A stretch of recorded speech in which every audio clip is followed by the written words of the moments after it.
ఈ లోకంలో ప్రతి మనిషి కూడా కొన్ని పరిస్థితులను బట్టి భయపడతా ఉంటారు.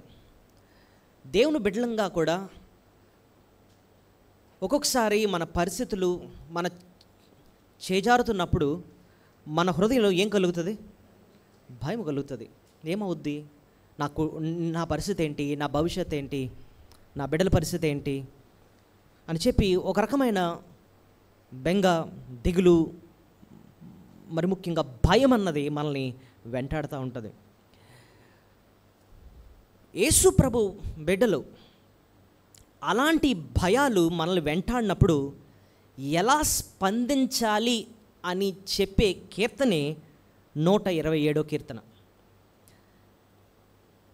ఈ కీర్తనలో నేను భయపడను, దిగులు చెందను అని చెప్పి చాలాసార్లు ఈ కీర్తనకారుడు రాస్తాడు. దానికి కారణం ఏంటో అన్నది మనం తర్వాత చూద్దాం. ముందుగా కొన్ని వచనాలు ఇక్కడ చూద్దాం.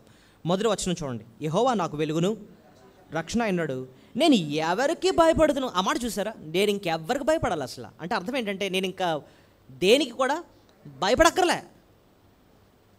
ఇంకా అంటున్నాడు చూడండి, 3వ వచనం చూడండి.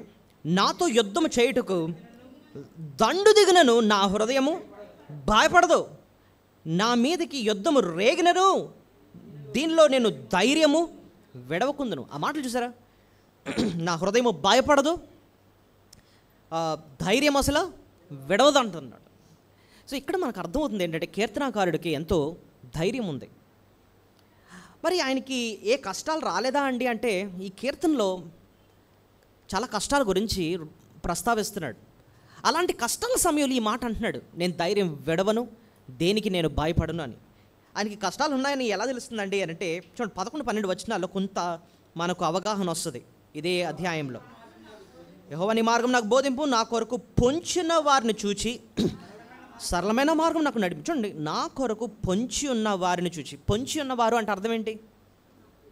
నక్కున్నారు. ఇప్పుడు చూడండి, ఏదైనా పులి వేటాడాలనుకోండి, ముందు ఏం చేస్తుంది? అది నక్కుంటుంది, దాక్కొని ఉంటుంది, దాన్నే పొంచి ఉండడం అంటారనమాట. సో ఏదైనా జంతువు వచ్చిందంటే దాని మీద ఒకేసారి అమాంతంగా దూకుతారు అనమాట. ఆ జంతువు చాలా అమాయకంగా వెళ్ళిపోతూ ఉంటుంది, కానీ చుట్టూ శత్రులు పొంచున్నారన్న సంగతి కూడా దానికి తెలియదు అనమాట. కానీ భక్తుడు ఇక్కడ అంటున్నాడు, నా చుట్టూ ఆల్రెడీ శత్రులు ఏం చేస్తున్నారు? పొంచున్నారు. ఎప్పుడు దూకి చీరేద్దాం అన్నట్టుగా చూస్తున్నారు. ఎటు నుంచి అటాక్ వస్తుందో కూడా నాకు తెలియదు. అలాంటి ఉంది నా పరిస్థితి. ఇంకా 12వ వచనం అంటున్నాడు, అబద్ధ సాక్షులు క్రూరత్వము వెళ్ళగొక్కువారును నా మీద లేచినారు. అబద్ధ సాక్షులు అంటే అర్థం ఏంటి? ఆయన పైన లేనిపోయినవి అబద్ధాలు చెప్పి అలా చెప్పడం వల్ల ఆయన పేరుని పాడు చేస్తున్నారు అన్నమాట. చూడండి, మన గురించే ఎవరన్నా అందరికీ చెడ్డగా చెప్తున్నారు అనుకోండి, ఫోన్లు చేసి కలిసి ఆడలాటోడు ఈడేలాటోడు అని చెప్పి మన గురించి చెడ్డ ఏంటి లేను కూడా అలా చెప్తున్నారు అనుకోండి, మనకు ఎలా ఉంటుంది చెప్పండి?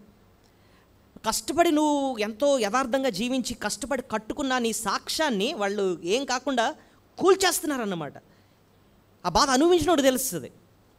అబద్ధ సాక్ష్యములు ఇంకా సాక్షులు ఇంకా క్రూరత్వము వెళ్ళగొక్కువారు. క్రూరత్వాన్ని డైరెక్ట్గా మనసులో దాచుకోవడం కాదట, ముఖం మీద ఏం చేస్తున్నారు? చూడండి, విషం కక్కుతున్నారంటారు చూసారా? విషం కక్కడం అంటే అర్థం ఏంటి? ముఖం మీదే అనేయడం ఇష్టం వచ్చినట్టుగా అనమాట. వాళ్ళ క్రూరత్వాన్ని ముఖం మీదే వెళ్ళగొక్కుతున్నారంట. అలాంటి పరిస్థితులు ఉన్నాడు ఈ కీర్తనకారుడు. మళ్ళీ 3వ వచనం అంటున్నాడు, దండు దిగుతుంది అంటున్నాడు. చూసారా మాట? నాతో యుద్ధం చేయుటకు. దండు అంటే ఏంటండి అర్థం? ఒక్కడు కాదు, గుంపుగా అతని మీద అటాక్ చేస్తున్నారు అన్నమాట. దండు దిగునను నా హృదయము భయపడదు అంటున్నాడు అనమాట. వాళ్ళు బాధ పెడుతున్నారని చెప్పి 2వ వచనం అంటున్నాడు. చూడండి 2వ వచనం, నా శరీర మాంసమును తినుడికై దుష్టులు నా మీదకి వచ్చినప్పుడు, నన్ను బాధించు శత్రువులు నా మీదకి వచ్చి. శరీర మాంసాన్ని తినడం అసలు ఆ పదమే చాలా భయంకరంగా ఉంది. అంటే వాళ్ళు వచ్చి చంపేయాలని వస్తున్నారు అన్నట్టు నన్ను. భక్తుడు అంటున్నాడు, ఇలాంటి పరిస్థితుల్లో నేను ధైర్యం విడవకుందును, నేను భయపడను. ఏంటి నీ ధైర్యం అని చెప్పి మనం ప్రశ్నిస్తే, ఈ భాగంలోనండి తనను కాపాడుతున్న, తన నడిపిస్తున్న తన దేవుని గురించి ఉన్నతంగా అర్థం చేసుకున్నాడండి. ఆ దేవుణ్ణి అర్థం చేసుకున్నాడు. ఒకే మాట అంటున్నాడు, దండు దిగినా సరే నేను భయపడను అంటున్నాడు అనమాట. ఏంటయ్యా నీకు ఆ ధైర్యం? 9 విషయాలు చెప్తున్నాడు.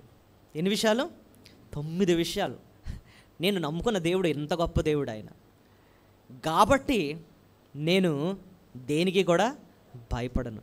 ఏంటయ్యా ఏంటి ఆ 9 విషయాలు అని అంటే ఒక్కొక్కటి మనము ధ్యానిద్దాం. భక్తుడు ఎంత చక్కగా ఈ కీర్తనలో వివరిస్తున్నాడు చూడండి. ఫస్ట్ వన్ అంటున్నాడు, యెహోవా నాకు వెలుగు రక్షణ అయి ఉన్నాడు. ఫస్ట్ మాట అంటున్నాడు, యెహోవా నాకేంటి? వెలుగు. సో ఈ మాటని మనం ఎలా అర్థం చేసుకోవచ్చు అంటే, చీకటి నుంచి నన్ను విడిపించిన నా వెలుగు ఆయన. చెప్పండి, చీకటి నుంచి, అంధకారం నుంచి నన్ను విడిపించిన నా వెలుగు ఆయన. అందుబట్టి నేను అంత ధైర్యంగా ఉన్నాను. చూడండి, వెలుగు అన్న మాటను ఒకసారి ఆలోచిద్దాం. వెలుగు యొక్క పని ఏంటంటే, వెలుగు వచ్చిందంటే చీకటి పారిపోద్ది, అంతే కదండి. భక్తుడు అదే అంటున్నాడు, నా జీవితానికి నేను చీకట్లో ఉండేవాడిని. చీకట్లో ఉన్నప్పుడు, అంధకారంలో ఉన్నప్పుడు దేవుడు నా జీవితంలో వెలుగ్గా వచ్చి ఆ చీకటి నుంచి నన్ను విడిపించాడు ఆయన. సో అందుకోసం అంటున్నాను, మొదటి పాయింట్, మనం దేవుని ఎలా స్తుతించాలంటే, దేవా నేను ఆత్మీయమైన చీకట్లో ఉన్నప్పుడు నా జీవితంలో వెలుగ్గా వచ్చి ఆ చీకటి నుంచి నన్ను విడిపించావు, అందుబట్టి నీకు స్తోత్రాలు. ఆ చీకటి నుంచే, అంధకార స్థితిలో నుంచి నన్ను విడిపించిన దేవాతి దేవుడు ఈ చిన్న మనుషుల చేతుల్లోంచి ఆయన తప్పకుండా విడిపిస్తాడు. అదే ఆయన ధైర్యం. ఇంతకీ మనం వేసుకోవాల్సిన పెద్ద ప్రశ్న ఏంటంటే, అసలు చీకటి అంటే ఏంటండి? What is darkness? ఆత్మీయ చీకటి అంటే ఏంటి అని అంటే, బైబిల్లోనే కొన్ని మంచి విషయాలు మనం చూద్దాం. చీకటిని గురించి కనీసం 4-5 విషయాలు చెప్తాను, ఓకే? ఎందుకంటే ఆ చీకటి అంటే ఏంటో మనకు అర్థమైతేనే వెలుగు యొక్క విలువేంటో మనకి అర్థమవుద్ది, అదే కదండి. సో చీకటి మొట్టమొదటిగా అర్థం ఏంటంటే అజ్ఞాన స్థితి. చెప్పండి, అంటే దేవుడెవరో తెలియని స్థితి. ఎక్కడ రాస్తుందండి అంటే, యోహాను సువార్త 1:5 చూడండి. మనం కొన్ని వచనాలు చూద్దాం. యోహాను సువార్త 1:5, ఆ వెలుగు చీకటిలో ప్రకాశించున్నది కానీ చీకటి దాన్ని గ్రహింపకుండాను. అంటే యేసు ప్రభు వెలుగుగా ఈ లోకానికి వచ్చినా మనుషులు ఎంత అంధకారంలో ఉన్నారంటే, ఎంత చీకట్లో ఉన్నారంటే, ఆ వెలుగును అర్థం చేసుకోలేనంత అంధకారంలో. ఒక మాటలో చెప్పాలంటేనండి, నిజదేవుడెవరో తెలియని స్థితి, నిజదేవుడెవరో తెలియని అజ్ఞాన స్థితి అన్నమాట, గుడ్డితనం. ఏమండి, మనుషులు పుట్టినప్పుడు సొంత తల్లిదండ్రులనే గుర్తుపట్టలేరు. ఇదిగో నీ తండ్రి, ఇదిగో నీ తల్లి అని చెప్పి పరిచయం చేసుకుంటే తప్ప వాళ్ళ సొంత తల్లిదండ్రులే గుర్తుపట్టలేనంత అజ్ఞానులు మనం. ఇంకొకరి దగ్గర పెరిగాడు అనుకోండి పిల్లోడు, కొంచెం ఓహ వచ్చిన తర్వాత ఏమంటాడు? వాళ్ళేనా తల్లిదండ్రులు అంటారు అన్నమాట. మనం అనుకుంటాం మన సొంత జ్ఞానంతో దేవుని తెలుసుకోగలము అని.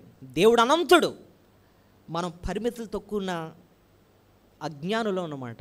అంతేకాదు, బైబిల్లో రాస్తున్న మాట ఏంటంటే, ఆత్మీయంగా గుడ్డితనంలో ఉన్నాం మనం. ఆత్మీయంగా ఏంటంట? గుడ్డితనం. అది ఎక్కడ రాస్తుందండి అంటే, 2 కొరింథీ 4:4 చూడండి. 2 కొరింథీ 4:4,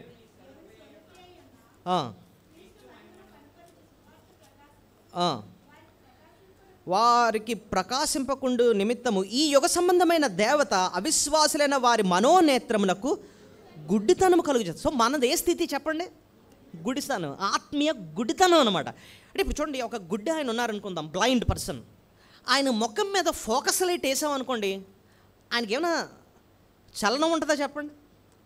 గుడితనం. ఎట్ ద సేమ్ టైం ఆత్మీయ గుడితనం అంటే యేసు ప్రభువుని గురించి ఎంత ఉన్నతంగా అర్థం చేయిస్తున్నా అర్థం చేసుకోలేని అంత అజ్ఞాన స్థితిలో మనం ఉన్నాం.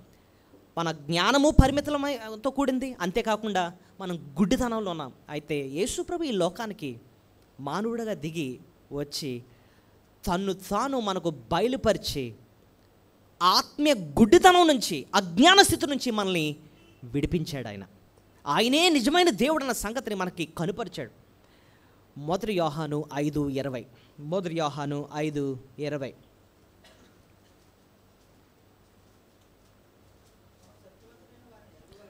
మనము సత్యవంతుడైన వానిని ఎరుగవలెనని దేవుని కుమారుడు వచ్చి మనకు వివేకం అనుగ్రహించు. వివేకం అంటే అర్థం ఏంటి?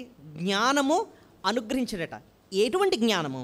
మనము సత్యవంతుడైన వానిని ఎరుగవలెనని దేవుని కుమారుడు వచ్చి మనకు వివేకము అనుగ్రహించున్నాడని ఎరుగుదాం. అంటే యేసుప్రభు ఈ లోకానికి వచ్చింది దేనికి చెప్పండి? దేవుడెవరో తెలియని అజ్ఞాన స్థితిలో ఉన్న మనకు నిజమైన దేవుడు ఎవరో తెలియజేయడానికి ఆయనే ఈ లోకానికి దిగి వచ్చాడనమాట. యేసు ప్రభుని అర్థం చేసుకుంటే నిజమైన దేవుడు ఎవరో మనం అర్థం చేసుకున్నట్టే. ఎందుకంటే దేవుడే మానవుడు ఈ లోకానికి దిగి వచ్చాడు. యేసు ప్రభుని అర్థం చేసుకున్నాం అనుకోండి, దైవ లక్షణాలు ఏంటో మనకు అర్థమవుతాయి. దేవుని ప్రేమ ఏంటో అర్థం చేసుకోవాలంటే యేసు ప్రభుని అర్థం చేసుకుంటే చాలు. దేవుని యొక్క శక్తి ఏంటో మనం అర్థం చేసుకోవాలి అంటే యేసు ప్రభుని గురించి అర్థం చేసుకుంటే చాలు. దేవుని యొక్క జ్ఞానం ఏంటో అర్థం చేసుకోవాలంటే యేసు ప్రభులో మనకి అర్థమవుద్ది. దేవుని యొక్క పవిత్రత ఏంటో అర్థం అవ్వాలి అంటే యేసు ప్రభులో మనకి అర్థమవుద్ది. ఆయన్ని పక్కన పెడితే దేవుడు ఎవరో ఎప్పటికీ మనకు తెలియదు అన్నమాట. అందుకోసం కొలస్సీ 1:15 అంటున్నాడు యేసు ప్రభుని గురించి, అదృశ్య దేవుని స్వరూపి ఆయన. ఆయన ఎవరంటండి? అదృశ్య దేవుని అంటే అర్థం ఏంటి? దేవుడు అదృశ్యుడు, కంటికి కనపడడు. కానీ కంటికి కనిపించని దేవుని యొక్క రూపమే, స్వరూపమే యేసు ప్రభు. ఆయనలో సంపూర్ణ దైవత్వం ఉందన్నమాట. కొలస్సీ పత్రిక 2వ అధ్యాయంలో 9వ వచనంలో దేవత్వం యొక్క సర్వ పరిపూర్ణత శరీరముగా క్రీస్తులో ఉందని ఉంటుంది. చూడండి, కొలస్సీ పత్రిక 2వ అధ్యాయము 9వ వచనం చదవండి.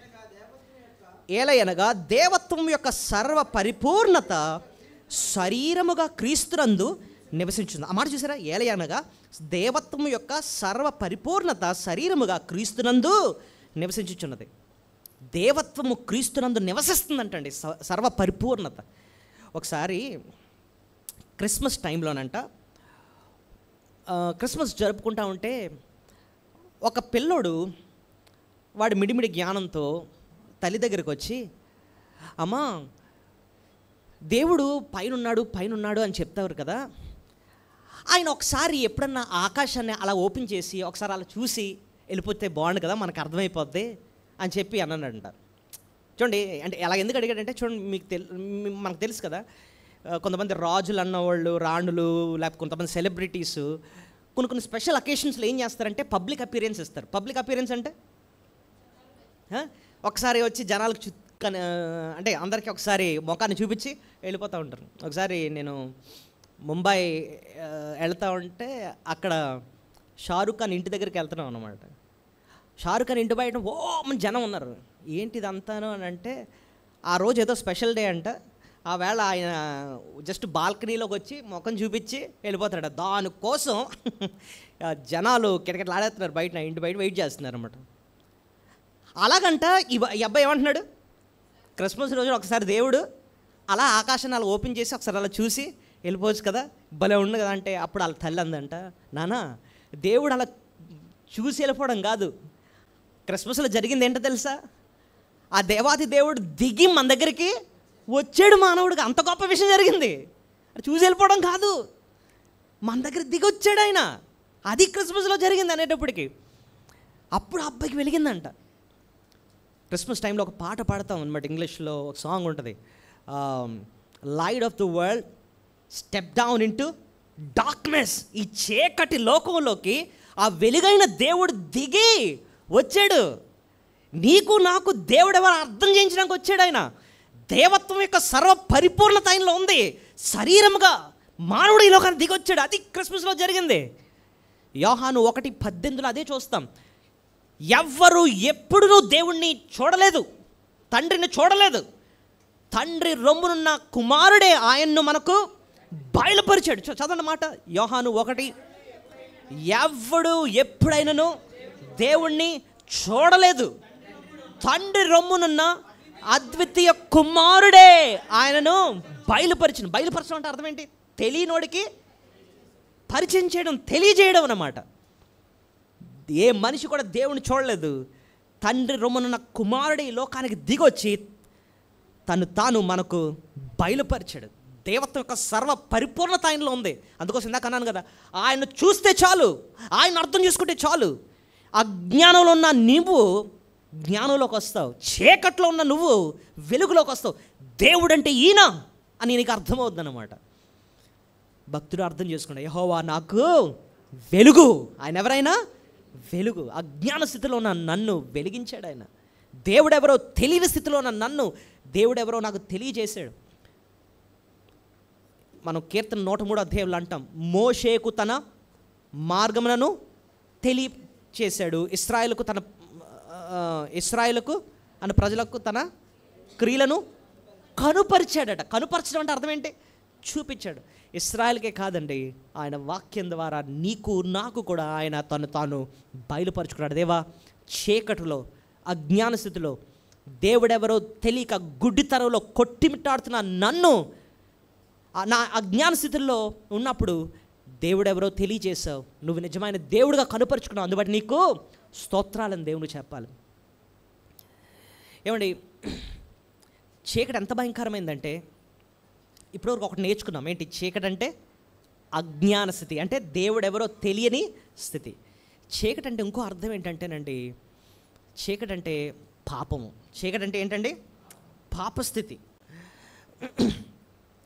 మనం పాపస్థితిలో ఉన్నప్పుడు, అది ఎక్కడ రాస్తుందండి? యోహాను సువార్త 3:19. పాపస్థితిలో ఉన్నప్పుడు దేవుడు మనల్ని విమోచించాడు. యోహాను 3:19 ఉంటుంది.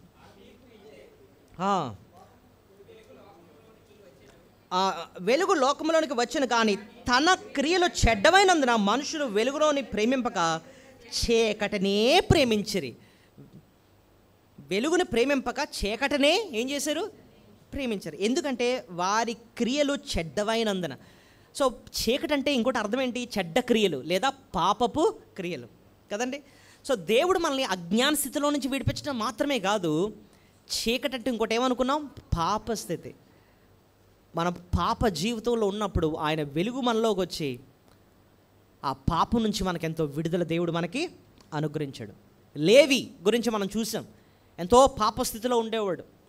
సమరయ స్త్రీ గురించి చూసాం, ఎంతో పాపస్థితిలో ఉండేది. ప్రభు ఎప్పుడైతే ఆయన వెలుగును వారి జీవితంలో ప్రవేశపెట్టాడో వాళ్ళ జీవితాలు ఏమైపోయి? మారిపోయి. లేవి మారిపోయాడు, మత్తయ్యగా మారిపోయాడు. సమరయ స్త్రీ తన కొండను విడిచిపెట్టింది, తన బ్రతుకును మార్చుకుందన్నమాట. జక్కయ్య అప్పటి వరకు ధనాపేక్షతో ఉండేవాడు, మారిపోయాడు.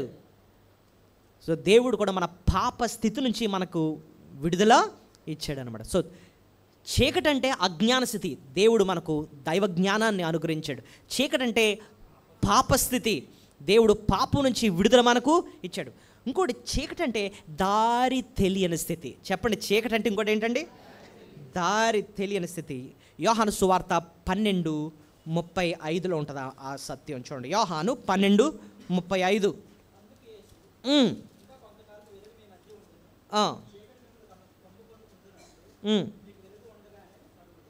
లాస్ట్ లైన్ సరిపోద్దండి. చీకటిలో నడుచువాడు తాను ఎక్కడికి పోవచ్చున్నాడో ఎరుగడు. చీకటిలో ఉన్నవాడట తాను ఎక్కడికి పోవచ్చున్నాడో ఎరుగడు. అంటే అర్థం ఏంటి? దారి తెలియని స్థితి. ఇప్పుడు కట్టిగా చీకటండి, దాన్ని అమావాస్యనా అంటారు, అంటే ఏముండదు, ఇది కూడా మూన్ కూడా ఉండదు. అలాంటప్పుడు మనం ఎక్కడన్నా నడుస్తున్నాం అనుకోండి, కట్టిగా చీకటి, ఎంత లైట్ కూడా లేదు, గోతులోకి వెళ్ళిపోతున్నామో తెలీదు, లేకపోతే తుప్పల్లోకి వెళ్ళిపోతున్నామో తెలీదు. ఇప్పుడు హైవే మీద స్పీడ్గా డ్రైవ్ చేసుకుని వెళ్ళిపోతున్నాం, కట్టిగా చీకటి, నైట్ ఏ లైట్లు లేవు, నీ కార్ లైట్లు ఒక్కలే, సడన్గా లైట్లు ఆగిపోయి అనుకుందాం, ఎలా ఉంటుంది పరిస్థితి? నువ్వు డివైడర్ ఎక్కేస్తున్నావో లేకపోతే ఇటుపక్క పొలాల్లోకి వెళ్ళిపోతున్నావో తెలీదు అన్నమాట. దారి తెలియని స్థితి. మన జీవితం అలాగే ఉందండి. పుట్టాము, ఎదుగుతున్నాము, చదువుకున్నాము, ఉద్యోగం సంపాదించాము, డబ్బులు కూడబెట్టుకున్నాం, ఆస్తులు సంపాదిస్తున్నాం, ఇదిగో పెళ్ళిళ్ళు చేసుకున్నాం, పిల్లలకి అంటున్నాం, ముందుకెళ్ళిపోతున్నాం. నా ప్రయాణం ఎక్కడికి వెళ్తున్నాను అంటే, నీ గమ్యం ఏంటి అంటే, మనందరికీ కనిపించే గమ్యం ఒకటే, ఏంటి? చావు, అంతేనా? వాట్ నెక్స్ట్ అని ఒక స్కిట్ వేసారండి ఒకసారి యవనస్తులు. డాక్టర్ గారు వచ్చి బాగా సంపాదిస్తున్నాను అది ఇది అని చెప్తున్నాడు. ఈ ఇంటర్వ్యూ చేస్తున్నాయని ఒకటే అడుగుతున్నాడు, బాబు వాట్ నెక్స్ట్ అండి, వాట్ నెక్స్ట్ అండి అంటున్నాడు అనమాట. వాట్ నెక్స్ట్ అంటే దీని తర్వాత ఏంటండి, దీని తర్వాత ఏంటండి అంటున్నాను. సంపాదించాను, హాస్పిటల్ కడతాను, పెళ్ళిళ్ళు చేసుకుంటాను, పిల్లలు కంటాను, వాళ్ళు పెద్ద చేస్తాను, అది చేస్తాను, ఇది చేస్తాను. రిటైర్ అయిపోతాను, తర్వాత ఏం చేస్తారంటే ఇంకా చచ్చిపోతాం, దాని తర్వాత ఏంటండి అంటే ఆయన మాట్లేదు. దాని తర్వాత ఏంటి ఇప్పుడు ఆలోచించలేదు, నేను చావే అంతం అనుకున్నాను నేను.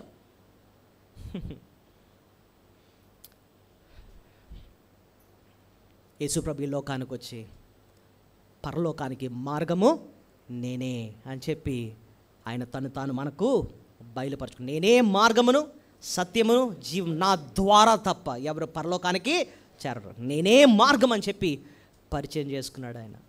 ఆయన యందు విశ్వసించడానికి ఆయన కృపను చూపించాడు. ఏమండి, ఒక పాయింట్ ఆలోచించండి.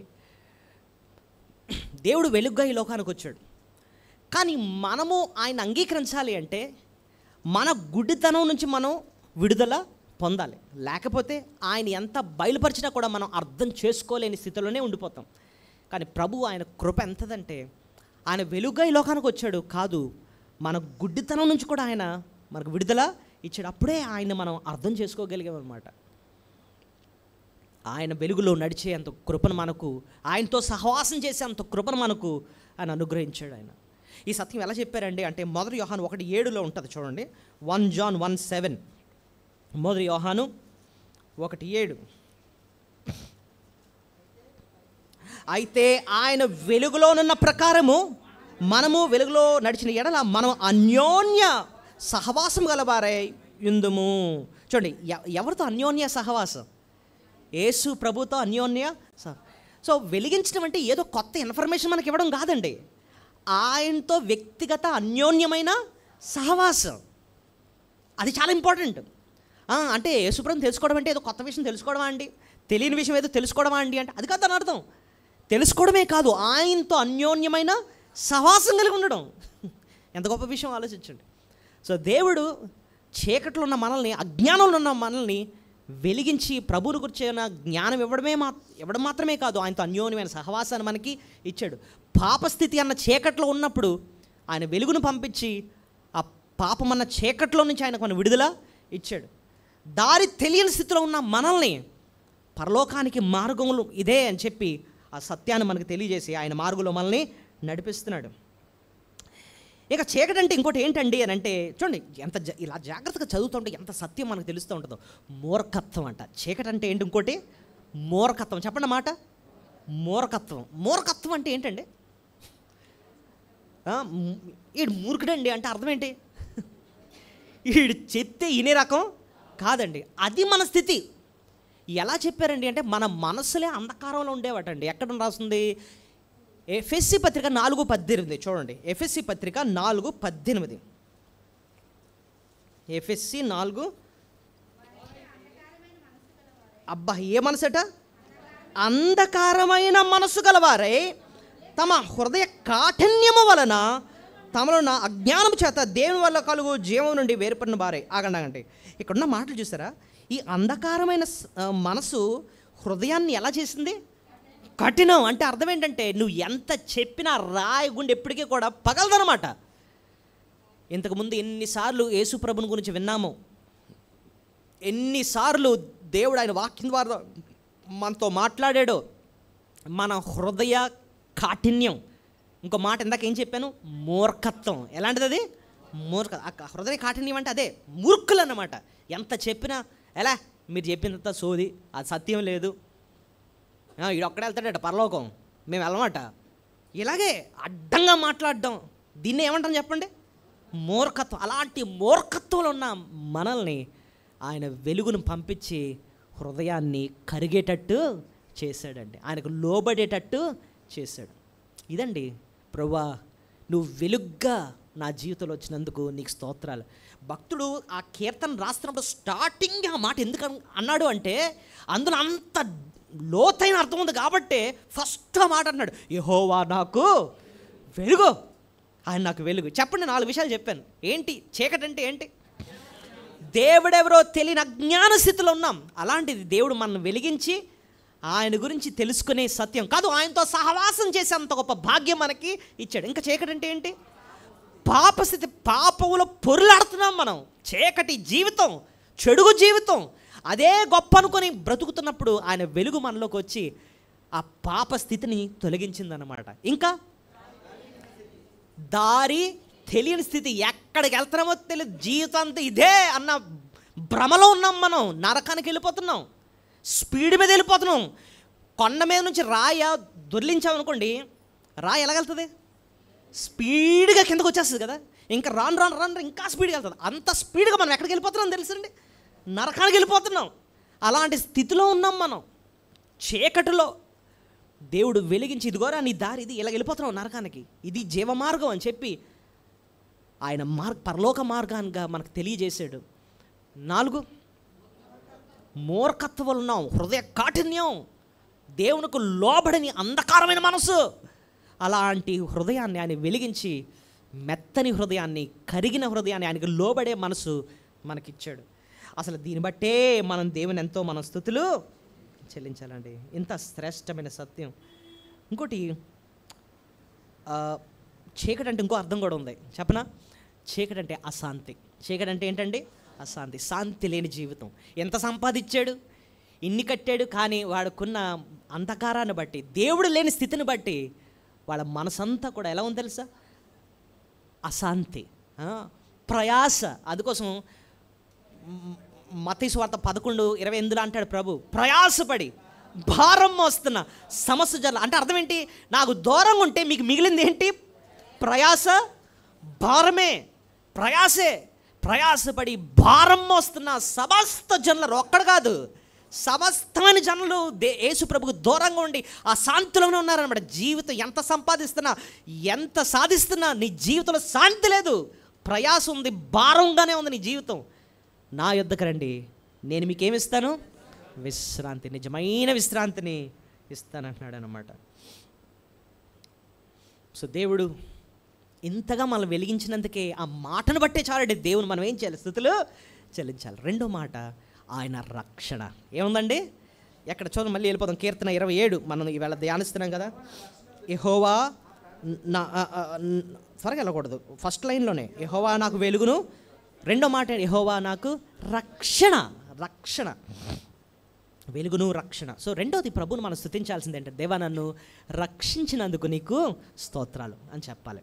ఓకే, రక్షణ అన్న మాటని మనం ఎప్పుడు జ్ఞాపకం వచ్చినా, ఒక అపాయం నుంచి మనం రక్షించాడు. చెప్పండి, ఏంటండి అపాయం? మనకున్న అతి గొప్ప అపాయం ఏంటండి? చాలామంది అనుకుంటున్నారు కరోనా అండి అంటారు. కాదు, అది కాదు. అసలు భయంకరమైనది, అంతకన్నా భయంకరమైనది ఏంటో తెలుసా? నరకమే. అగ్ని ఆరదు, పురుగు చావదు. మనం ఒక్కొక్కసారి అండి నరకం గురించి ఎక్కువ మాట్లాడుకుంటూను దాని సీరియస్నెస్ మనం వదిలేస్తూ ఉంటాం. ఒక్కొక్కసారి నరకం చాలా సీరియస్ అండి. కటిక చీకటి ఉంటుందట, అగ్ని ఉంటుంది, సాతాను ఉంటాడు, దురాత్మలు ఉంటాయి, దేవుణ్ణి నమ్మని భయంకరులందరూ కూడా, పాపులందరూ కూడా నరకంలో కాలుతూ ఉంటారనమాట. అది యుగ యుగాలు ఉండేదన్నమాట. ధనవంతుడు నరకానికి వెళ్ళి బయటకు వస్తాను అని అనుకున్నాడు. ఎందుకు? ఆ బయటన వాళ్ళ అన్నయ్యలు, ఇంకా వాళ్ళ బ్రదర్స్ ఉన్నారు, వాళ్ళకి చెప్పాలి ఏంటంటే, రే నేను చాలా భయంకరమైన స్థలంలో ఉన్నాను, ఇక్కడికి మాత్రం మీరు రావద్దు. అయితే అతను ఏమంటాడంటే, లాజర్ని ఒకసారి వారి దగ్గర పంపించండి, ఆయన చెప్తే వింటారు అని. అంటే అది కూడా అవకాశం లేదని చెప్పేస్తారన్నమాట. వాడు అడుగుతాడు, నాకు నాలుక యాతనగా ఉంది, నాకు దాహం వేసేస్తుంది, ఒక చుక్క నీరు కావాలి అంటే అది కూడా నరకంలో ఆయనకి దొరకలేదన్నాడు. అంత భయంకరమైనది నరకం. యేసు ప్రభు ఈ లోకానికి వచ్చింది ఆ నరక శిక్ష నుంచి నిన్ను నన్ను రక్షించడానికి. యేసే ఈ లోకానికి వచ్చాడు. తన ప్రజలను వారి పాపముల నుండి ఆయనే రక్షించిన కనుక ఆయనకి యేసను పేరు పెట్టి. రక్షణ గురించి బైబిల్లోనండి చాలా చెప్పొచ్చు, కానీ మీకు ఒక కొత్త కోణంలో ఒక విషయం చెప్తాను. రక్షణలో 3 మెట్లు ఉన్నాయి. ఒకటి ఏంటంటే ప్రభు మనల్ని రక్షించాడు, రెండోది రక్షిస్తున్నాడు కాదు, మూడోది రక్షిస్తాడు. చెప్పండి, రక్షించాడు, రక్షిస్తున్నాడు, భవిష్యత్తులో రక్షిస్తాడు. ఎలా చెప్పారండి అంటే 3 వచనాలు మీకు చూపిస్తాను చూడండి. ఎఫెసీ 2:8 అక్కడ ఏం రాస్తుందో మీరు చెప్పాలి. ఎఫెసీ 2:8 మీరు విశ్వాసము ద్వారా కృపచేతే రక్షింపబడి ఉన్నారు అంటే అర్థం ఏంటి? అయిపోయింది. నేను ఫస్ట్ వచ్చిన ఏం చెప్పాను? రక్షించాడు, రక్షింపబడి ఉన్నారు. ఆల్రెడీ ప్రభు మిమ్మల్ని ఏం చేశాడు? రక్షించాడు. అయిపోయింది. సో మొదటి వచనం మనకి ఏం నేర్పిస్తుందంటే ప్రభు ఆల్రెడీ మనల్ని ఏం చేశాడట? రక్షించాడు. ఎఫెసీ 2:8. రెండో వచనం చూపిస్తాను. 1 కొరింథీ 1:18. ఇక్కడే రాస్తుందో మీరు చెప్పాలి నాకు. 1 కొరింథీ 1:18. సిలువను గూర్చిన వార్త నశించుచున్న వారికి వెరితనము, రక్షింపబడుచున్న మనకు దేవుని. ఇక్కడేం రాస్తుంది? రక్షింపబడుచున్నా అన్నమాట ఉంది. రక్షింపబడుచున్నా అంటే అర్థం ఏంటి? రక్షిస్తున్నాడు. ఇంకా డైలీ కూడా ప్రభు మనల్ని ఏం చేస్తున్నాడట? రక్షిస్తాడు. ఇందాక వచ్చినవేమో రక్షించాడు అంటున్నాడు. రెండో వచనమేమో అనుదినము కూడా ఆయన ఏం చేస్తున్నాడట? రక్షిస్తాడు. మూడో వచనం చూడండి. హెబ్రీ పత్రిక 9:28. హెబ్రీ పత్రిక 9:28. అంతా చదవవసరం లేదు, లాస్ట్ 2 లైన్లు చదివితే సరిపోతాయి. లాస్ట్ 2 లైన్లు. తన కొరకు కనిపెట్టుకొని యుండు వారి రక్షణ నిమిత్తము పాపము లేకుండా రెండవసారి ప్రత్యక్షమగును అంటున్నాడు. రక్షణ నిమిత్తం అంట ప్రత్యక్షమగును అంటే అర్థం ఏంటి? ఫ్యూచర్లో ఆయన మళ్ళీ వస్తున్నాడు రక్షించడానికి. సో ఇప్పుడు ఈ 3 వచనాలు రక్షణ గురించి మనకు సత్యం నేర్పిస్తున్నాయి. ఏంటండి? ఆల్రెడీ రక్షించేశాడట, అనుదినము మనల్ని ఏం చేస్తున్నాడు? రక్షిస్తున్నాడట, భవిష్యత్తులో ఆయన ఏం చేస్తాడట? రక్షిస్తాడంట.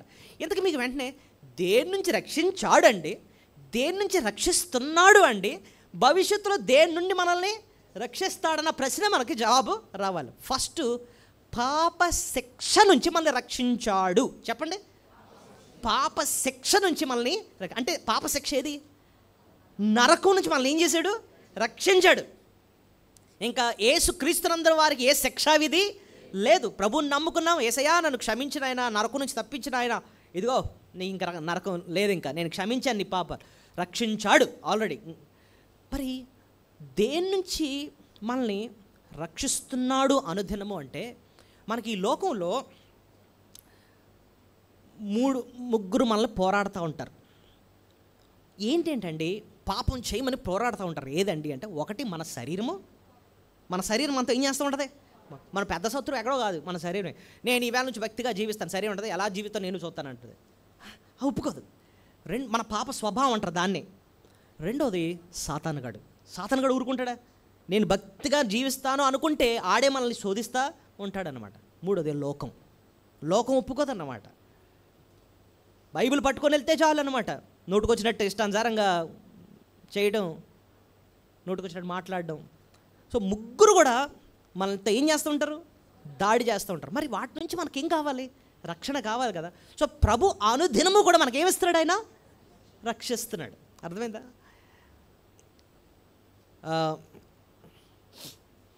భవిష్యత్తులో దేని నుంచి అండి మనల్ని రక్షిస్తాడు అని అంటే, పాప పరిసరాల నుంచే మనల్ని ఏం చేస్తాడు ఆయన? అంటే ఆ పాప పరిసరాలు అంటే అర్థం ఏంటి? ఈ పాప లోకం నుంచే మనల్ని ఇంకా విడిపించి ఆయన రాజ్యానికి తీసుకెళ్ళిపోతాడు అనమాట. ఇంకా పరలోకంలో మనకి అక్కడ ఏమాత్రం కూడా సాతాను ఉండడు, లేకపోతే మనల్ని భక్తిలో నుంచి తొలగించడానికి ప్రయత్నించే ఈ పాప శరీరం ఉండదు, అంతేకాకుండా పాప లోకం కూడా అక్కడ ఉండదు. ఈ పాప పరిసరాల నుంచే ప్రభు మనల్ని విడిపించి ఆయన రాజ్యానికి తీసుకెళ్ళిపోతారు. ఎంత బ్యూటిఫుల్ లెసన్ చూడండి. అంత గొప్ప రక్షణ ప్రభు మనకు అనుగ్రహించి, యేసు ప్రభులో ఆ రక్షణ, ఈ రక్షణ కేవలం యెహోవాది, ఆయనది మాత్రమే. మన సొంత క్రియల ద్వారా మనం రక్షణ పొందలేము. మన మంచి క్రియలు మనల్ని రక్షించదు. యేసు ప్రభునందు విశ్వసించడం ద్వారా కృపచేతనే మనకు రక్షణ దొరుకుతుంది. ఇంత గొప్ప రక్షణ బట్టి మనం ప్రభుని స్తుతులు చెల్లించాలి. మూడోది, ఆయన మన ప్రాణదుర్గం. ఆయన ఎవరంటండి? మన ప్రాణదుర్గం. ప్రభుని ఇంకెందుకండి మనం స్తుతించాలి? చూడండి, కీర్తన 27వ అధ్యాయంకి వెళ్ళిపోదాం. యెహోవా నాకు వెలుగు, ఆయన రక్షణ, నేను ఎవరికి భయపడను. యెహోవా నా ప్రాణదుర్గము, నేను ఎవరికి వెరదు. ప్రాణదుర్గము అంటే మన ప్రాణాన్ని కాపాడేవాడు. చెప్పండి, మన ప్రాణాన్ని ఆయన ఏం చేస్తాడు? ప్రాణదుర్గం, ప్రాణానికి దుర్గంగా ఉండి ఆయన ప్రొటెక్ట్ చేసి ఆయన మనల్ని కాపాడుతాడు. ప్రభు మనల్ని కాపాడే భక్తుడు ఇక్కడ 2వ వచనంలో గతంలో దేవుడు ఆయన ఎలాగా తన ప్రాణాన్ని కాపాడాడో ఇక్కడ 2వ వచనంలో రాస్తున్నాడు చూడండి. నా శరీర మాంసము తినుటకై దుష్టులు నా మీదకి వచ్చినప్పుడు, నన్ను బాధించు శత్రువులు నా మీదకి వచ్చినప్పుడు వారు తొట్టెళ్ళు కూలిరి అంటే అర్థం ఏంటి? గతంలో వచ్చి ఎలా వచ్చారంటే నన్ను నా శరీర మాంసాన్ని తినేయడానికి వచ్చారు వాళ్ళు. అలా వచ్చినప్పుడు వాళ్ళే కూలేరు, వాళ్ళే పడిపోయారు, వాళ్ళే తొట్టిల్లు కూలిరి. అది గతంలో జరిగిందంట. కూలిరి అంటే గతంలో జరిగింది. 3వ వచనంలో ఏమో భవిష్యత్తు గురించి మాట్లాడుతున్నాడు. నాతో యుద్ధము చేయుటకు దండు దిగినను నా హృదయం ఇంకా భయపడదు, నా మీదకి యుద్ధము రేగినను దీనిలో నేను ధైర్యము విడవను. సో 2వ వచనంలో ఏం చేస్తున్నాడు? గతంలో దేవుడు ఎలాగ ఆయన కాపాడాడో రాస్తున్నాడు. గతంలో శరీరాన్ని మాంసాన్ని తినడానికి దుష్టులు వచ్చారట, కానీ వాళ్ళేమో తొట్టిల్లు కూలిపోయారటండి. అది జ్ఞాపకం చేసుకున్నాడు, అప్పుడే ఓడిపోయారు. ఇప్పుడు ఈసారి దండు దిగినా సరే నేను ధైర్యము విడవను, ఎందుకంటే అప్పుడు సహాయం చేసిన దేవుడు, అప్పుడు కాపాడిన దేవుడు, అప్పుడు నా ప్రాణదుర్గం ఉన్న దేవుడు ఇప్పుడు కూడా నాకు ఎలా ఉంటాడైనా సహాయం చేస్తాడు, నాకు కాపుదల ఇస్తాడు. నా ప్రాణదుర్గం, నీ ప్రాణాన్ని నా ప్రాణాన్ని ఆయన ఏం చేస్తున్నాడు? కాపాడుతున్నాడు. నేను 2వ వర్తమానంలో యెహోషాపాతు జీవితాన్ని చెప్తాను. ఓకే, ముందుగానే చిన్న హింట్ ఇచ్చారు. అయితే యెహోషాపాతు ఒకరితో స్నేహం చేస్తాడు. ఎవరితో అంటే ఆహాబ్ అన్న రాజు. ఆహాబు అన్న రాజు తను తప్పించుకోవడానికి, ప్రాణాన్ని తప్పించుకోవడానికి మారువేషంలో వెళ్తాడు యుద్ధానికి. ఎలా వెళ్తాడు? మారువేషంలో వెళ్తాడు. యెహోషాపాతుని అంటాడు, నువ్వు రాజుగా కూర్చో, నేను మారువేషంలో ఉంటాను. యుద్ధం జరిగినప్పుడు శత్రువులేమో ఎవరిని అటాక్ చేస్తున్నారట? యెహోషాపాతుని అటాక్ చేసి, ఆయన రాజు ఏమో అనుకుని బాణాలు వేసేస్తున్నారంట. ఈయనేమో బాబాయ్ బాబాయ్ బాబాయ్ అని చెప్పి ప్రార్థన చేసుకున్నాడంటే ఎవరు? యెహోషాపాతు. దేవుడు ఎందుకో కనికరించి అతని మీద బాణం తగలకుండా కాపాడేశాడు, బతికిపోయాడు యెహోషాపాతు రాజు. కానీ ఆహాబు ఈయన గారు ఎలా ఉన్నాడు? మారు వేషంలో ఉన్నాడంట. యుద్ధం అయిపోయింది. అవతల సైనికుడు, శత్రు సైనికుడు ఎవడనంట వచ్చి దాన్ని ఏమంటారు, గురి చూడకుండానే ఎందుకో టెస్ట్ చేయడానికి ఈ బాణాన్ని ఇలా పెట్టి ఇలాగే అలా వదిలేడట. ఎందుకు వేసుకున్నాడు అంటే టెస్ట్ చేయడానికి, బాగుందా లేదా అనుకోండి, గురి చూడకే ఇలా పెట్టి అది జమ్మని ఎగిరి ఆహాబుకి ఇక్కడ ఏదో చిన్న కన్నం ఉందంట, అందులో దూరిపోయిందంటండి. చూడండి, దేవుడేమో యెహోషాపాతును కాపాడాడు. బాణాల వర్షం వచ్చేస్తున్నా సరే ఆయన ఎవరు ఏమీ చేయలేకపోయారు, ఎందుకంటే దేవుడు కాపాడదాం అనుకున్నాడు, ఎవడేం చేయలేడు ఇంకా. కానీ ఆహాబు తప్పించుకుంటున్నాడు మారు వేషంలో. దేవుడు డిసైడ్ అయిపోయాడు ఏమని, ఈయన చంపాలని. ఎవడు కాపాడలేడు ఆహాబుని. గుర్రి చూడకే కొట్టిన బాణం వచ్చి దిగిపోయింది లోపలికి కదండి. దేవుడు మనల్ని కాపాడదాం అనుకున్నాడు అంటే ఎవడు మనల్ని ఏమీ చేయలేడు.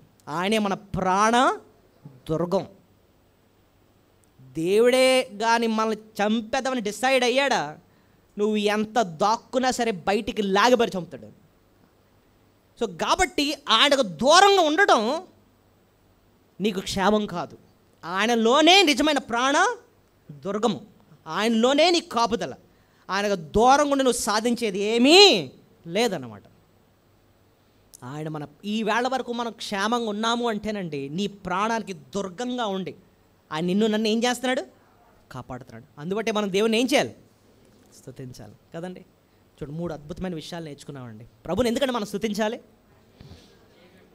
ఆయనే మన వెలుగు, ఆయనే మన రక్షణ, ఆయనే మన ప్రాణ దుర్గం.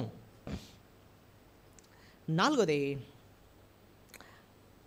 ఆయనతో మనకు వ్యక్తిగత సహవాసాన్ని ఇచ్చాడండి. దేవునితో మనకి ఏమి ఇచ్చాడట?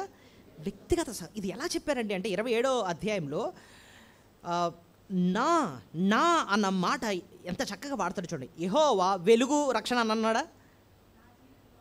ఫస్ట్ లైన్ యెహోవా నాకు వెలుగు రక్షణే అయినాడు, నేను ఎవరికి భయపడదు. యెహోవా నా ప్రాణదుర్గం. ఆ మాటలు చాలా ఇంపార్టెంట్ అండి.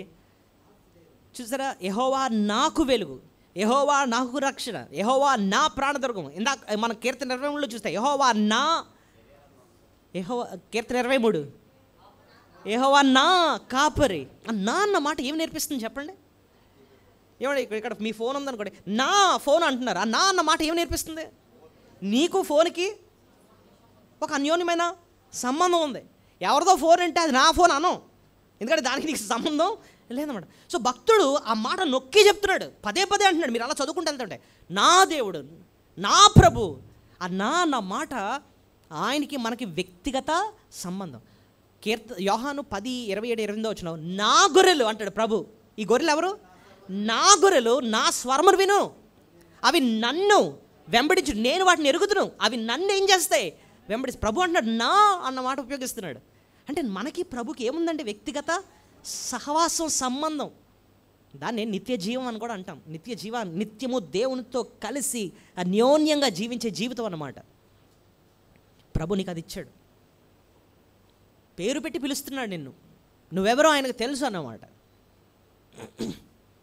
చూడండి, ఎవరన్నా పెద్ద ఆయన, ఫేమస్ ఆయన, వరల్డ్ ఫేమస్ ఆయన వచ్చి అందరు అంతమంది లక్షల మంది జనాలు ఉంటే మధ్యలో పేరు పెట్టి నేను ఎలా పిలిచాడు అనుకోండి, మనకు ఎలా ఉంటుంది?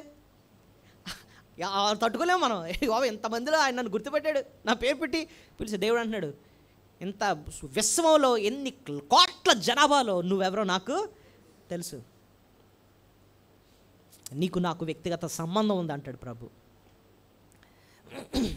నేను గత వారం చెప్పాను, ఆయన గురించి తెలుసుకోవడం వేరు, ఆయన్ని వ్యక్తిగతంగా తెలుసుకోవడం వేరు. ఆ వ్యక్తిగతం అన్నది ఎలాగొస్తుందండి అంటే, నువ్వు వ్యక్తిగతంగా అడగాలి, ప్రభువా నా పాపాలు క్షమించండి, నేను నీకు లోబడతాను, నువ్వు నా జీవితానికి రాజుగా ఉండు నాయన, నువ్వు నా జీవితానికి యజమానిగా ఉండు తండ్రి, నేను నీకు లోబడతాను నాయన. ఎప్పుడైతే అలాగ నీ జీవితాన్ని ఆయనకి సమర్పించుకుంటావో అప్పుడే నువ్వు ధైర్యంగా చెప్పగలవు, ఆయన నాకు వెలుగండి, ఆయన నాకు రక్షణ, ఆయన నా ప్రాణ దుర్గం. 4 విషయాలు. 5వది, ఆయన సన్నిధి మనతో ఉంచాడండి. 5వది, ప్రభుని ఎందుకు స్తుతించాలి మనం? ఆయన సన్నిధి ఎల్లప్పుడూ మనతో ఉంచాడు. ఈ మాట చాలా విలువైన మాట. దేవుడు ఇంత గొప్ప దేవుడు, వెలుగు, రక్షణ, ప్రాణదుర్గం, ఇదంతా బాగానే ఉంది, కానీ మనతో ఉండడండి అని అనుకున్నాం అనుకోండి, మనకి ఎప్పుడు టెన్షనే. ఎందుకు? దేవుడు మనకు తోడుగా లేడండి అనుకున్నాడు. కాదు, ఈ 5వ సత్యం మనకు నేర్పిస్తున్న సత్యం ఏంటంటే, ఆయన ఎల్లప్పుడు నీతోనే ఉన్నాడు అన్నమాట. పరలోకానికి వెళ్ళకముందు ఆయన ఆఖరిగా ఒక మాట చెప్పి వెళ్ళాడు శిష్యులకి. ఏంటి? యుగ సమాప్తి వరకు సదాకాలం నేను మీతోనే ఉన్నాను, మీతో ఉన్నాను నేను, అది గుర్తుపెట్టుకోండి. నేను పరలోకం ఉన్నా సరే నా ప్రజెన్స్ మీతోనే ఉంది, నేను మీతోనే ఉన్నాను. ఇమ్మానుయేలు, దేవుడు మనకు తోడు ఉన్నాడు అనమాట. ఈ భాగంలో మీకు ఎలాగా అర్థమైందండి? ఈ భాగంలో ఆ సత్యం, దేవుడు మనకు తోడు అన్న సత్యం ఎలా అర్థమైందండి అంటే, భక్తుడు ఒక వరం అడుగుతాడు. 4వ వచనం చూడండి. యెహోవా యొద్ద ఒక వరము అడిగి తిని దాన్ని నేను వెదుకుచున్నాను, యెహోవా ప్రసన్నత చూచుటకును ఆయన ఆలయంలో ధ్యానించుటకును నా జీవితకాలమంతయు నేను యెహోవా మందిరంలో నివసింపగోరుచును. ఒక వరం అడిగాడట దేవుణ్ణి. ఏంటంటున్నాడంటే, దేవా నేను ఎల్లప్పుడూ నీ సన్నిధిలో ఉండాలి, అదొక్కటి నాకు వరంగా దయచేయి అంటున్నాడు అనమాట. నేను ఎల్లప్పుడు ఎక్కడ ఉండాలి? నీ సన్నిధి. అదేమంటున్నాడు చూడండి 4వ వచనం. నేను ఒక వరం అడిగి తిని దాన్నే నేను వెతుకుతాను, యెహోవా ప్రసన్నత చూచుటకు ఆయన ఆలయంలో ధ్యానించుటకు నా జీవితకాలమంతయు నేను యెహోవా మందిరములో నివసింపగోరుచును. యెహోవా మందిరం అంటున్నాడు. ఏమంటున్నాడు? యెహోవా. ఇప్పుడు మనం ఈ వచనం అర్థం చేసుకోవాలంటే పాత నిబంధనలో దావీదు కాలంలోకి వెళ్ళిపోవాలి మనం. దావీదు కాలంలోనండి ఇశ్రాయేల్ ప్రజల మధ్య దేవుడు ఉన్నాడు అనడానికి ఆ కాలంలో దేవుడు పెట్టిన ఒక గుర్తు ఏది అంటే దేవుని మందిరం. చెప్పండి ఏంటండి? ఆ కాలంలో దేవుని మందిరం ఎలా ఉండేదంటే ఒక డేరాల్లో ఉండేది. ఎలాగట? ఒక డేరా. దాన్నే ప్రత్యక్ష గుడారం అనేవారు. ఏమంటారు? ప్రత్యక్ష గుడారం. అందులోనే మందసం ఉండేది. సొలొమోను వచ్చిన తర్వాత దాన్ని ఇంకా దేవాలయంగా బిల్డింగ్లా కట్టాడు, కానీ దావీదు ఉన్న కాలం అంతా కూడా ఏముండేది? ఒక దేవాలయం. ఆ దేవాలయాన్ని ఎప్పుడు ఈ మనుషులు చూసినప్పుడు, ఇశ్రాయేలు ప్రజలు చూసినప్పుడు దేవుడు మా మధ్యే ఉన్నాడు అన్న జ్ఞాపకం వాళ్ళకి ఎప్పుడు వచ్చేదనమాట. సో భక్తుడు కోరుకునేది ఏంటంటే, ప్రభువా నేను అటు ఇటు తిరగడం కాదు, నన్ను పట్టుకొని ఎప్పుడు నువ్వు ఎక్కడ కూర్చోబెట్టాలి, నీ మందిరంలో కూర్చోబెట్ట. ఎందుకంటే నాకు ఎప్పుడు జ్ఞాపకం ఉండాలి ఏంటంటే, నువ్వు మా మధ్యే ఉన్నావు, నీ సన్నిధి నాతోనే ఉందన్న సత్యం నాకు ఎప్పుడు జ్ఞాపకము రావాలి నాయన అంటున్నాడు అనమాట. అది దాని అర్థం. ఆ మందిరం వాళ్ళకి జ్ఞాపకం చేస్తుంది ఏంటంటే, ఆ ప్రత్యక్ష గుడారం జ్ఞాపకం చేస్తుంది ఏంటంటే, దేవుడు వారి మధ్య నివసిస్తున్నాడు. ఆ మందసం ఉంది చూసారా, మందసం దేనికి సాదృశ్యం అంటే, దేవుని యొక్క సింహాసనానికి సాదృశ్యం. చెప్పండి, ఇట్స్ థ్రోన్ ఆఫ్ గాడ్ అన్నమాట. దేవుని యొక్క సింహాసనానికి సాదృశ్యం. అందుకోసం దేవుడు ఆ మందసం పైన కెరూబుల మధ్యలో నుంచి ఈ ప్రధాన యాజకుడితో ఏం చేసేవాడు, ఆయన మాట్లాడేవాడు. అంత కీలకమైన ప్లేస్ అన్నమాట అది. సో భక్తుడు అంటున్నాడు, నేను ఎప్పుడు నీ మందిరంలో ఉండాలని ఆశపడుతున్నాను ఆయన, ఆ వరం నాకు దయచేయి. మనం ఆ ఒక్క వరం అంటే మనకేముంటాయండి వరాలు? దేవుని ఏం అడుగుతాం మనం? ప్రభా ఏం లేదు, ఒక్క డూప్లెక్స్ హౌస్, ఒక్క కారు, ఒక్క ఉద్యోగం, ఒక పెళ్లి చేసింది ఆయన చాలు, ఇంకంతకంటే ఏమవుతుంది నాకు. ఇలాంటి వరాలు, పిచ్చి వరాలు అడుగుతూ ఉంటాం మనం. భక్తుడు అంటాడు, అవన్నీ కాదు నాయన, అసలు నువ్వు నాకు తోడుగున్నావు అన్న సత్యం తెలియడానికి నన్ను ఎప్పుడు ఎక్కడ కూర్చోబెట్టాలి, నీ మందిరంలో కూర్చోబెట్టు. ఆ పాత నిబంధన కాలంలోనండి ఆ ప్రత్యక్ష గుడారం గురించి కొంచెం డీప్గా ఆలోచిద్దాం. భక్తుడు అలా ఎందుకు కోరుకున్నాడంటే, అది ఇప్పుడు ఈ కాలం ఉండే మందిరాల్లాగా ఉండేవి కదా. ఆ కాలంలో ఉన్న మందిరంలో ఎవరన్నా ఒక మనిషి వెళ్ళాడు అంటే చూడడానికి కొన్ని ఉండేవి, వినడానికి కొన్ని ఉండేవి, పేల్చడానికి కొన్ని ఉండేవి. అక్కడ మళ్ళొకసారి చెప్తున్నాను, చూడడానికి కొన్ని ఉండేవి, వినడానికి కొన్ని ఉండేవి, పేల్చడానికి కొన్ని ఉండేవి. అంటే ఈ సెన్సెస్ ద్వారా దేవుని గురించి చాలా అర్థం చేసుకునేవారు. ఇంతకీ ఏంటంటే చూసేవారు, మందిరంకి వెళ్ళినప్పుడు ఏంటంటే చూసేవారు తెలుసా, మనుషులు దేవుని సన్నిధికి కొన్ని అర్పణలు తీసుకొచ్చేవారు అన్నమాట. ఏంటి అర్పణలు? ఆ అర్పణలు ఏంటండి అంటే కొన్ని పేర్లు చెప్తాను చూడండి. ఒకటేమో సమాధాన అర్పణ. ఏంటండి? సమాధాన అర్పణ. ముందు పేర్లు గుర్తుపెట్టుకుంది. ఇంకోటేమో ధాన్యాన్నే దేవునికి అర్పణగా తీసుకొచ్చేవారు, గ్రెయిన్ ఆఫరింగ్ అనేవారు అన్నమాట. ధాన్యాన్ని అర్పణగా తీసుకొచ్చేవారు. ఇంకా దహన బలి ఏముంటా, రెండోది పాప పరిహారార్థ బలి. చెప్పండి అన్నమాట, పాప పరిహారార్థ బలి. ఇంకా అపరాధ పరిహారార్థ బలి. చెప్పగలరా పేర్లు? సో కంటికి ఏం కనపడతా ఉంటాయట. కొంతమంది ఏమో ఏ అర్పణ తీసుకొచ్చేవారు, సమాధాన అర్పణ తీసుకొచ్చేవారు. ఇంకా ధాన్య అర్పణ, సో పీస్ ఆఫరింగ్ అనేవారు, గ్రెయిన్ ఆఫరింగ్. ఇంకా దహన బలి. దహన బలి అంటే చెప్తాను, అవి ఏంటో చెప్తాను. ఓకే, మొత్తం మీద దహన బలి. నాలుగోది పాప పరిహారార్థ బలి. ఐదోది అపరాధ పరిహారార్థ బలి. ఇలాంటివి అర్పణలు దేవుని సన్నిధికి ఇవన్నీనండి దేవుని గురించి 3 విషయాలు నేర్పిస్తున్నాయి ఈ బలులు. ఒకటేంటంటే, ఈ ధాన్యము ఎందుకు తీసుకొచ్చేవారంటే, దేవుడే మన పోషకుడు అన్న విషయాన్ని అర్థం చేసుకుంటూ కొంతమంది దేవుని దగ్గరికి ఏం తీసుకొచ్చేవారు. అప్పుడు మందిరంలో కూర్చున్న ఈయనకి దేవుని గురించి ఒకటి అర్థమైంది ఏంటంటే, దేవుడు మనల్ని ఏం చేస్తాడు, పోషిస్తాడు. కొంతమంది ఏమో సమాధాన అర్పణ సమాధాన అర్పణ ఎందుకు తెచ్చేవారంటే, దేవుడు ఎప్పుడైనా ఒక ప్రార్థనకు జవాబిచ్చి మేలు చేశాడు అనుకోండి, కృతజ్ఞతగా ఏం చేసుకొచ్చేవారు, సమాధాన అర్పణ తీసుకొచ్చేవారు అన్నమాట. దేవుడు మన మొరలో ఆలకించేవాడు అన్న విషయం అర్థమవుతుంది అన్నమాట. అది చూసి అర్థం చేసుకుంటున్నాడు. కొంతమంది ఏమో బలి అర్పణ, పాప పరిహారం, ప్రభు క్షమించేవాడు, ఈ బలి అర్పిస్తే మన పాపాలు ఏం చేస్తాడు, క్షమిస్తాడు. అలాగే అపరాధ పరిహారార్థ బలి. ఇంకోటేమో దహన బలి. దహన బలి అంటే అర్థం ఏంటంటే, ప్రభు క్షమించడమే కాదు, మళ్ళీ తిరిగి ఆయన కొరకు జీవించడానికి, సమర్పించుకోవడానికి ఇంకొక అవకాశాన్ని మనకి ఇస్తాడు. సో ఇవన్నీ బలులు వాళ్ళకి ఏం చేస్తున్నాయి, నేర్పిస్తున్నాయి. ఇవి చూసి నేర్చుకుంటున్నారు. కొన్ని వింటున్నారట. ఆ మందిరంలో ఏంటి వినబడతా ఉంటాయి. కొంతమంది ఏమో దేవుణ్ణి స్తుతిస్తూ ఉంటారు, కొంతమంది ఏమో ప్రార్థన చేస్తూ ఉంటారు. సో ప్రార్థనలు ఒక పక్కన, స్తుతులు వినబడతా ఉంటాయి. ఒక దగ్గర ఏమో కొంతమంది ఏమో వాక్యము చెప్తూ ఉంటే, వాక్యాలు దేవుని గురించి వినబడతా ఉంటాయి. సో ఆ రీతిగా దేవుని గురించి అర్థం చేసుకుంటారు. మరి పేర్చడానికి ఏముంటాయండి అంటే, ఇప్పుడు సాంబ్రాణి వాళ్ళు వేసేటప్పుడు ధూపం ఆ ధూపం ఎందుకు వేసేవారంటే, దేవుని గణపరుస్తూ ధూపాన్ని వేసేవారు అన్నమాట. సో ఇవన్నీ కూడా భక్తునికి దేవుని గురించి అర్థం చేసుకోవడానికి, ఆయన గురించి, ఆయన ప్రసన్నత అర్థం చేసుకోవడానికి, ఆయన గొప్పతనం అర్థం చేసుకోవడానికి ఎంతో ఉపయోగపడుతున్నాయి.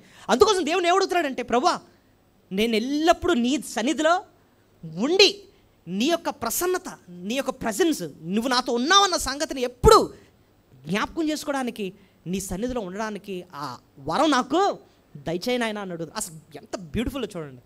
మరి ఈ కాలంలో ఇలాంటి సత్యం మనం ఎలా అర్థం చేసుకోవచ్చు అండి అంటే, మనం కూడా ఇప్పుడు యెరూషలేము వెళ్ళాలంటే అక్కడ కూర్చోాలా, అవన్నీ పేల్చాలా అంటే కాదు. అంతకన్నా శ్రేష్టమైన విషయం మన జీవితంలో జరిగింది ఏంటంటే, దేవాలయం కాదు, యేసు ప్రభువే ఆయన మన మధ్య నివసిస్తున్నాడు. ఆయనే ఒక దేవాలయంగా మన మధ్య ఆయన ఏం చేస్తున్నాడు? నివసిస్తున్నాడు. యోహాను 1:14 ఆ సత్యం ఉంటుంది చూడండి. జాన్ 1:14. యోహాను 1:14. ఆ వాక్యము శరీరధారి అయి కృపా సత్య సంపూర్ణుడుగా మన మధ్య నివసించాను. ఎవరి మధ్య? ఎవరు? వాక్యము శరీరధారి అయి మన మధ్య నివసిస్తున్నాడంటే ఎవరి కోసం? యేసు ప్రభువే. ఆ కాలంలో ఏమో దేవాలయంగా ఆయన వారి మధ్య ఉండేవాడు కాదు. ఇప్పుడు యేసు ప్రభువే, ఆయనే మన మధ్య ఉన్నాడు. ఇప్పుడు దేవుడి గురించి అర్థం చేసుకోవాలంటే ఎవరి గురించి అర్థం చేసుకుంటే సరిపోద్ది? ప్రభువు గురించి అర్థం చేసుకుంటే సరిపోద్ది అన్నమాట. గత వారం మనం యెషయా గ్రంథం 61 ధ్యానించామండి. ప్రభుని గురించి ఏం అర్థం చేసుకున్నాం? ఎవరికైనా జ్ఞాపకం ఉందా? ఎన్ని విషయాలు చెప్పాను గుర్తుందా మీకు? 10 గొప్ప విషయాలు చెప్పాం. నలిగిన హృదయాన్ని ఆయన ఏం చేస్తాడు? దృఢపరుస్తాడు. బంధకాల్లో ఉన్న వారిని ఆయన ఏం చేస్తాడు? విడిపిస్తాడు. హితవత్సరాన్ని ప్రకటించి మనల్ని గొప్ప రక్షణ మనకు అనుగ్రహిస్తాడు. ఇంకేం చేస్తాడు? మనల్ని సంతోషాన్ని ఇస్తాడు ఆయన. ఇంకా పాడుపై జీవితాల్ని బాగు చేస్తాడు. శత్రువులైన మిత్రుడిగా చేస్తాడు. ఆయన మనల్ని ఘనపరుస్తాడు. మన యాజకులుగా ఆయన వాడుకుంటున్నాడు. ఆయన ఇంకా తగిన ప్రతిఫలం ఆయన మనకి ఇస్తాడు. నిత్య నిబంధన, మామూలు నిబంధన, నిత్య నిబంధన. నిత్య నిబంధన అంటే ఏంటండి? ఏవి శాశ్వతమైనవో అవి మనకి ఇస్తాడు. ఇల్లు లేకపోతే కార్లు లేదా బట్టలు ఇవి శాశ్వతమైనవి కావు, ఇవన్నీ పోతాయి. కానీ శాశ్వతమైనవి ఏవి ఇస్తాడు ప్రభు? నిత్య జీవం, నిత్య రక్షణ, నిత్య మహిమ, నిత్య నిరీక్షణ. అక్కడ మనం కొంచెం పైకి వెళ్ళి చూస్తే యెషయా గ్రంథం 61:7 నిత్య ఆనందం అన్న మాట కూడా ఉంటుంది. నిత్య ఆనందం కూడా దేవుడు మనకి ఇస్తాడు. అది అన్ని శాశ్వతమైనవి ఇస్తాడు అనమాట. ఇది మన ప్రభు. ఎప్పుడైతే మనం ఆయన గురించి ఎలా అర్థం చేసుకుంటామో, అలాంటి దేవుని సన్నిధి నాతో ఉందా అని చెప్పి దేవుని స్తుతించకుండా ఉండలేము అన్నమాట. ఆయన గురించి అర్థం చేసుకుంటూ ఉండాలి. సో మొత్తం మీద ఆయన సన్నిధి మనతో ఉంచినందుకే మనం దేవుని ఎంతో స్తుతులు మనము చెల్లించండి. ఇంకా త్వరగా ఒకసారి కొన్ని మిగిలిన 4 విషయాలు కూడా చూసి ముగించుకుందాం. 5వ వచనం చూడండి. 6వ విషయం మనకు అర్థమవుతుంది. ఆయన మనల్ని హెచ్చించే దేవుడు, తల పైకెత్తే దేవుడు. 6వ వచనం, ఇప్పుడు నన్ను చుట్టుకొని ఉన్న నా శత్రువుల కంటే ఎత్తుగా నా తల ఎత్తబడును. నా తల ఎత్తబడును అంటే అర్థం ఏంటండి? ఘనపరుస్తాడు ఆయన. ఆయన మనల్ని ఏం చేస్తాడు? ఘనపరుస్తాడు. ఆయన నమ్ముకున్న వారు తల దించుకునే పరిస్థితి కాదండి, అందరి ముందు తల పైకెత్తుకునేటట్టు ఆయన చేస్తాడు. దేవుడు అండి మన తల పైకెత్తేది. ఆయన మనల్ని ఘనపరుస్తాడు. శత్రువుల కంటే ఎత్తుగా నా తల ఎత్తబడును అంటున్నాడు. దేవుడు ఎత్తుతాడండి మన తల. యెషయా గ్రంథం 61 కూడా మనం చూసాం. ఆయనే అందరి ముందు మన తలను ఎత్తుతాడు, ఘనపరుస్తాడు. ఆయన ఘనపరుస్తాడు. 7వది, మన మొర ఆలకించే దేవుడు. చూడండి 7-8 వచనాలు. యెహోవా, నేను కంఠధ్వని ఎత్తి నిన్ను ప్రార్థించినప్పుడు నా మనవి ఆలకింపము, కరుణతో నాకు ఉత్తరము. నా సన్నిధిని వెదుకుడని నీవు సెలవియ్యగా, యెహోవా నీ సన్నిధి నేను వేదికనని నా హృదయంతో అని. సో ప్రభువే అన్నాడట, నా యెహోవా నా సన్నిధిని వెదుకుడని నీవు సెలవియ్యగా అంటే అర్థం ఏంటి? దేవుడు అన్నాడంట, నా సన్నిధి వెతుకు అంటే అర్థం ఏంటంటే నాకు మొరపెట్టు, నేను జవాబిస్తాను అని అన్నాడంట. కాబట్టే భక్తుడు ఏం చేశాడు? ఆ మాట బట్టి దేవుణ్ణి అడిగాడట, మొరపెట్టాడట. సో ఇక్కడ మనకు అర్థమవుతుంది, దేవుడు మన మొర ఆయన ఆలకించే దేవుడు. దేవుడు ఎవరెవరు ప్రార్థన ఆలకిస్తాడండి? ఎవరైతే తగ్గించుకొని ఆయన పాదాలు పట్టుకొని అడుగుతారో వారి ప్రతి మొర ఆయన ఆలకిస్తాడు. పెద్దోళ్ళ మొర ఆలకిస్తాడా? చిన్నపిల్లల మొర ఆలకించడా? బిడ్డల మొర కూడా ఆయన ఏం చేస్తాడు? ఆలకిస్తాడు. ఈ ప్రార్థనకి ఎంత తీసుకుంటున్నాడు ఆయన? 5 నిమిషాల ప్రార్థన అయితే 500, అరగంట ప్రార్థన అయితే 1000. ఎలాగా అన్నాడు ప్రభు? చెప్పండి. ఉచితంగా ఆయన మనం మొర ఆలకిస్తున్నాడు. ఎప్పుడెప్పుడు ఆలకిస్తున్నాడు ఆయన? సీజన్ ఏమైనా ఉంటుందా? ఈ సీజన్లో అయితే ఈ 40 రోజుల గట్టి ప్రార్థన చేస్తే వింటాడు, తర్వాత వినడు. అలాంటి ఏమైనా ఉంటాయండి సీజన్ దేవునికి?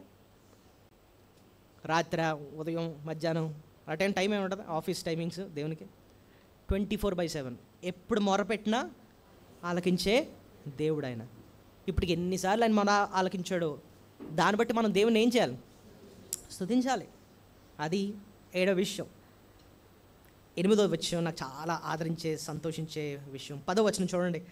నా తల్లిదండ్రులు నన్ను విడిచినను, యెహోవా నన్ను చేరదీను. చూడండి, లోకంలో సాధారణంగా ఎక్కువ చేరదీసే తల్లిదండ్రులే. ఎందుకంటే కన్నారు కాబట్టి మనం ఎలాంటి వాళ్ళు అన్నా సరే ఆయన మనల్ని ఏం చేస్తాడు? మామూలుగా తల్లిదండ్రులు చేరదు. ఒకవేళ అలాంటి వాళ్ళే తల్లిదండ్రులే మనల్ని విడిచేసిన, బాబోయ్ ఈయన భరించలేకపోతున్నాను అని చెప్పి వదిలేసినా సరేనండి, యెహోవా నన్ను చేరదీను. ఆయన నేనున్నాను రా రా అని చెప్పి ఆయన మనల్ని చేరదీస్తాడు. కుష్ఠరోగిని ముట్టాడండి ప్రభు. కుష్ఠరోగి లోకంలో ప్రభు ఉన్నప్పుడు వస్తూ ఉంటే అందరూ పారిపోయేవారు అనమాట, బాబోయ్ బాబోయ్ అని చెప్పి. ఆయన దగ్గరికి వెళ్ళి ఆయన చెయ్య వేసి అతన్ని ఏం చేశాడు? నువ్వు శుద్ధుడివి కమ్ము అని చెప్పి ఆయన చేరదీశాడు. ఆయన త్రోసివేసేవాడు కాదు, ఆయన ఏం చేస్తాడు? మనల్ని చేరదీసే దేవుడు. అందరూ అసహించుకున్నా నిన్ను, ఆయన మాత్రం నిన్ను అసహించుకోడు. ఆయన చేరదీసే దేవుడు. ఆఖరిగా ఆయన పరలోకాన్ని ఇచ్చే దేవుడు ఆయన. 13వ వచనం చూడండి. సజీవుల దేశమున నేను యెహోవా దయను పొందుదును అన్న నమ్మకము నాకు లేని ఎడల నేను ఏమవుతాను?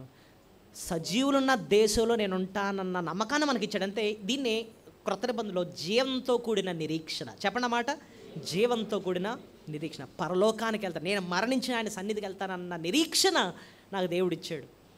అందుకోసం విశ్వాసి ఒకవేళ మరణ సమయం వచ్చినప్పటికీ కూడా సంతోషంగా మరణిస్తాడు, నిరీక్షణతో మరణిస్తాడు. ఇక్కడ కళ్ళు మోస్తాను, పరలోకంలో కళ్ళు తెరుస్తానంత నిరీక్షణతో మరణిస్తాడు అన్నమాట. కాబట్టి సజీవులున్న దేశము నేను యెహోవా దయను పొందుదును నన్న నమ్మకము నాకు లేని ఎడల నేనేమైపోదును? దేవుడు నాకు అంత నిరీక్షణ ఇచ్చినందుకే ఆయనకి ఎన్నో వందనాలని చెప్పి భక్తుడు స్తుతిస్తున్నాడు. కీర్తనలో 73లో కూడా మనం చూస్తాం. నేను ఎల్లప్పుడు నీ వద్ద ఉన్నాను, నా కుడి చేయి నీవు పట్టుకుని ఉన్నావు, నీ ఆలోచన చేత నన్ను నడిపిస్తావు, తర్వాత నీవు మహిమలోకి నీవు నన్ను చేర్చుకుంటావు, పరలోకానికి తీసుకెళ్తావు, నీ సన్నిధి తీసుకెళ్తావు. ఒకసారి చెప్పండి, ఈ 9 విషయాలు మనం ప్రభుని ఏ రీతిగా మనం ఆరాధించవచ్చు చెప్పండి. ఆయనే మనకు వెలుగు. ఆయనే వెలుగంటే ఎలాంటి చీకటి నుంచి మనల్ని విడిపించాడు? అజ్ఞానమన్న చీకటి, పాపమన్న చీకటి, దారి తెలియనన్న చీకటి, మూర్ఖత్వం అన్న చీకటి, అశాంతి అన్న చీకటిలోంచి ఆయన ప్రభు మనల్ని విడిపించాడు. 2, ఆయన రక్షించాడు, రక్షిస్తున్నాడు, భవిష్యత్తులో రక్షించబోతాడు. 3, మన ప్రాణదుర్గం, నీ ప్రాణాన్ని నా ప్రాణాన్ని కాపాడుతున్న ప్రాణదుర్గం కాబట్టి ఆయన మనం స్తుతించాలి. 4,